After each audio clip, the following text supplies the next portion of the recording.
Hi, and welcome to my channel where I'm examining some of the hidden history behind World War II. Today, I'm going to look at the relationship between Franklin Roosevelt, Winston Churchill, and Stalin, who was a brutal dictator. These big three were the most powerful men in the world during World War II. And at a meeting in 1945 at Yalta, to discuss territorial settlements after the war, they agreed to Stalin's claims on a vast territory spanning Eastern Europe. But mutual distrust between these former allies later led to a Cold War that lasted 50 years. So I'm going to look behind the scenes at the lengths to which Roosevelt and Churchill went during the war to preserve their military alliance with Stalin. And this included the concealment of Soviet crimes that were hidden for decades until secret documents were recently declassified. And to understand these murky dealings, first we need to understand why Stalin was such an important ally to America and Britain. So let's start by looking at the situation in Europe in 1940.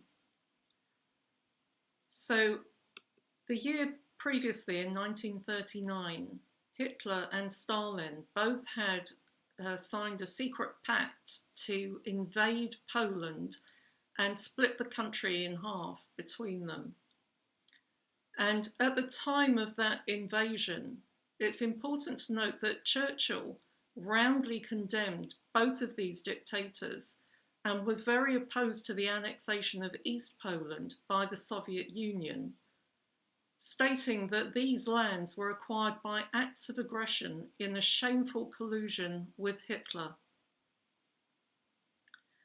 Now, less than a year after this invasion of Poland, you can see that almost all of Central Europe was under Nazi occupation. These are the countries that are shaded in pink on this map.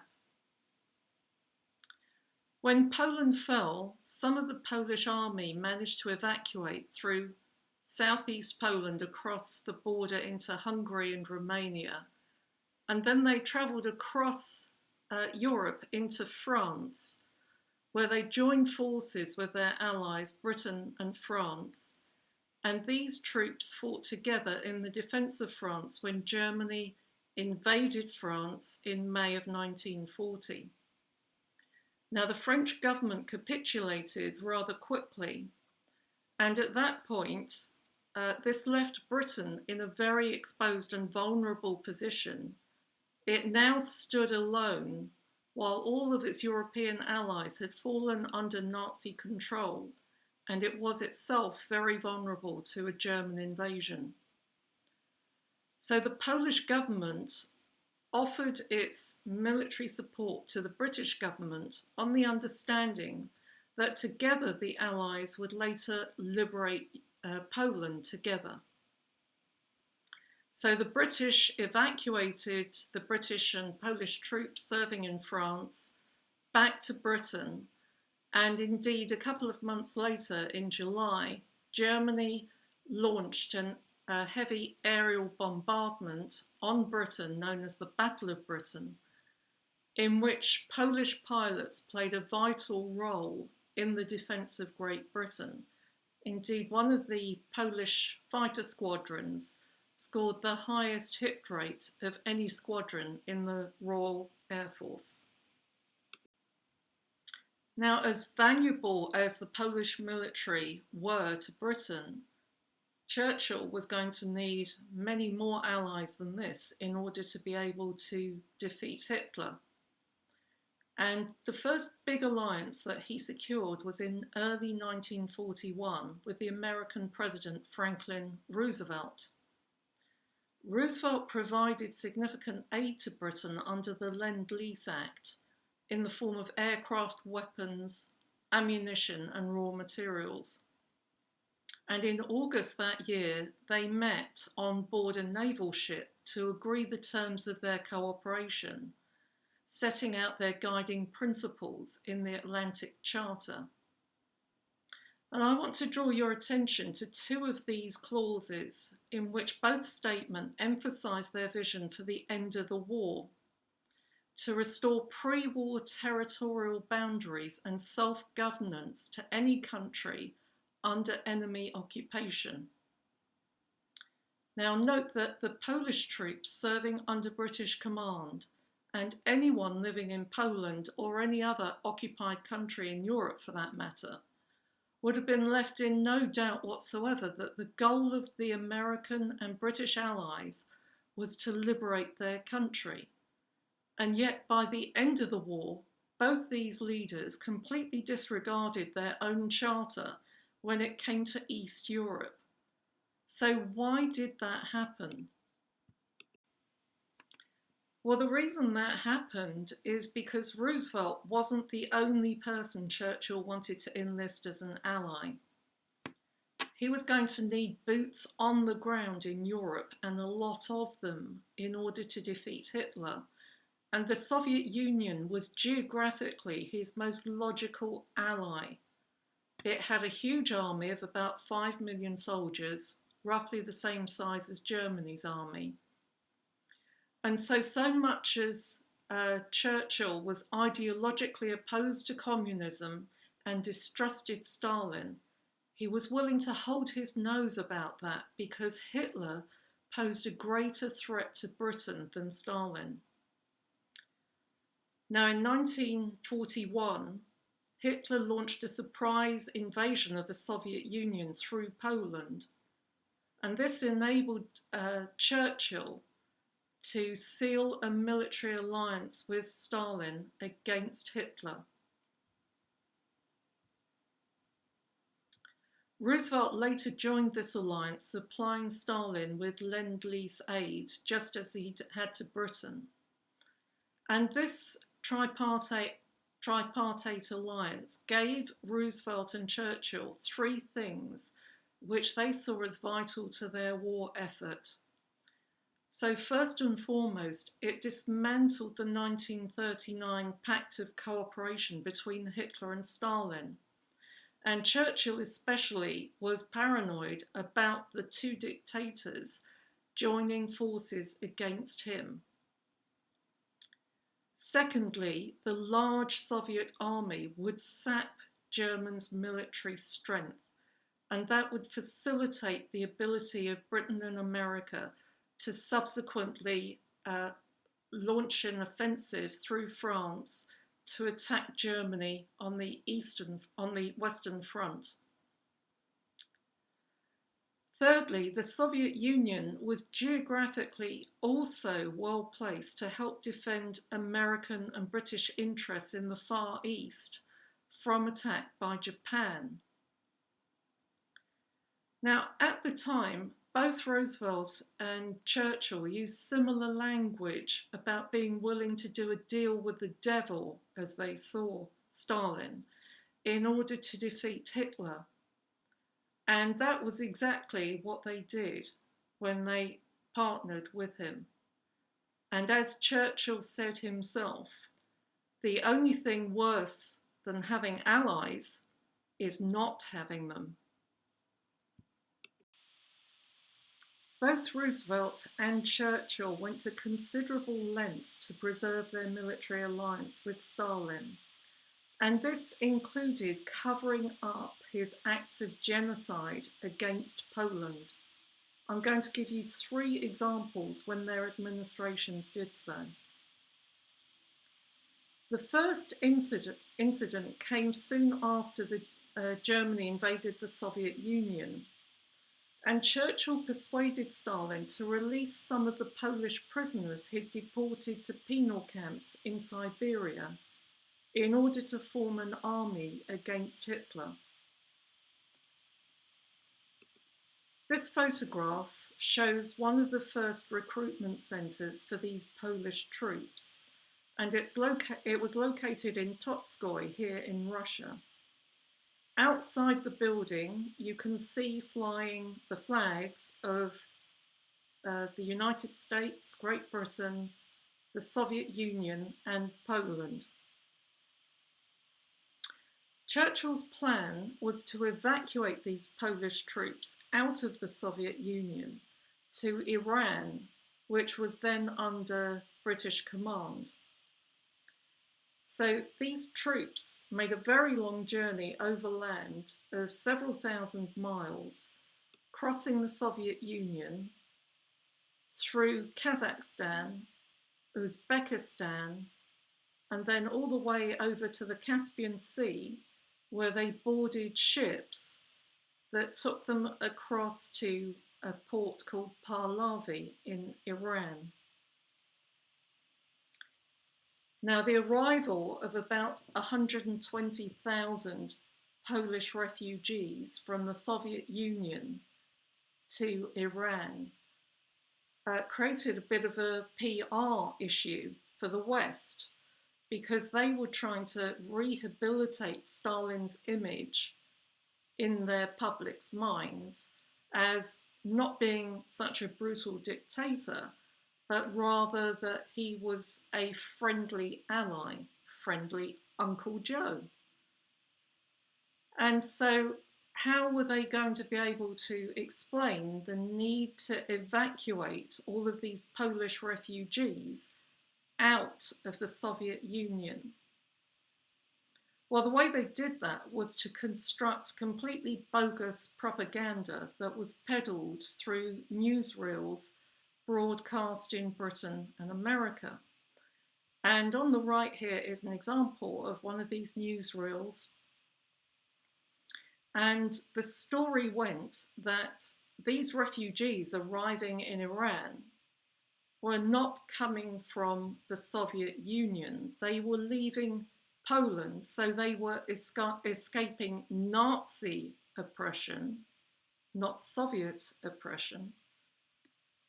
And kind old Uncle Joe had given them safe passage through the Soviet Union so that they could reach safety in Iran. Now, the effect of this propaganda was that it amplified in the public's minds the idea that Hitler was a ruthless dictator who had to be defeated at all costs. And conversely, it cultivated this completely false image of Stalin as being a friendly ally who was there to help Poland. Friendly Uncle Joe. The second occasion when the West covered up a heinous crime ordered by Stalin concerned the discovery by the Germans of a mass grave in which thousands of Polish army officers were buried. This was part of the Katyn massacre, in which 22,000 of Poland's military elite were executed on Stalin's orders.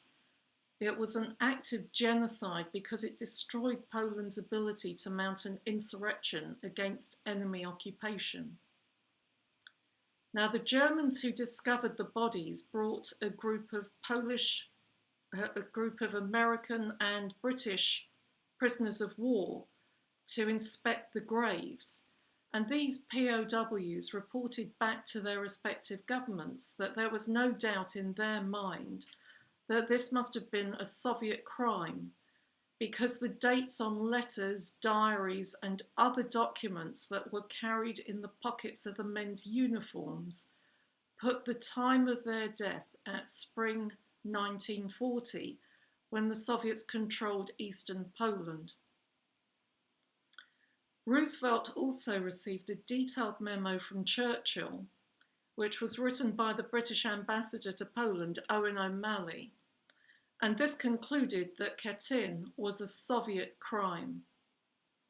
Now, had this been reported in the American and British press, it would likely have caused such outrage that it would have shattered the West's alliance with Stalin. So instead, Stalin claimed that Katyn was a Nazi war crime, and Roosevelt and Churchill's governments covered up the truth. The third example of a cover-up concerns the mysterious death of this man, who was Poland's president, Władysław Sikorski. He died in an airplane crash in Gibraltar in 1943. Now, his death was a fatal blow to Poland because it paved the way for Stalin to install a puppet government there. Gibraltar being British territory, the British administration conducted an investigation into the cause of the crash, which they said was inconclusive. But when the Polish government asked to see the report, they were told it was classified. And according to one source online, this report is not to be declassified until 2050. Why would the British administration be so unwilling to share their findings with the Poles unless they were covering up another crime? I can't prove that's what they did, but as you can imagine, there are many conspiracy theories swirling on the internet about what went on here. The point I want to make with these cover-ups of Soviet crimes by Roosevelt and Churchill's administrations is that by the time it came to territorial settlements at the end of the war, both countries had already signalled to Stalin that he could do whatever he liked in Poland and they wouldn't oppose him. When the Big Three met in person to discuss post-war settlements, the defeat of Hitler seemed assured.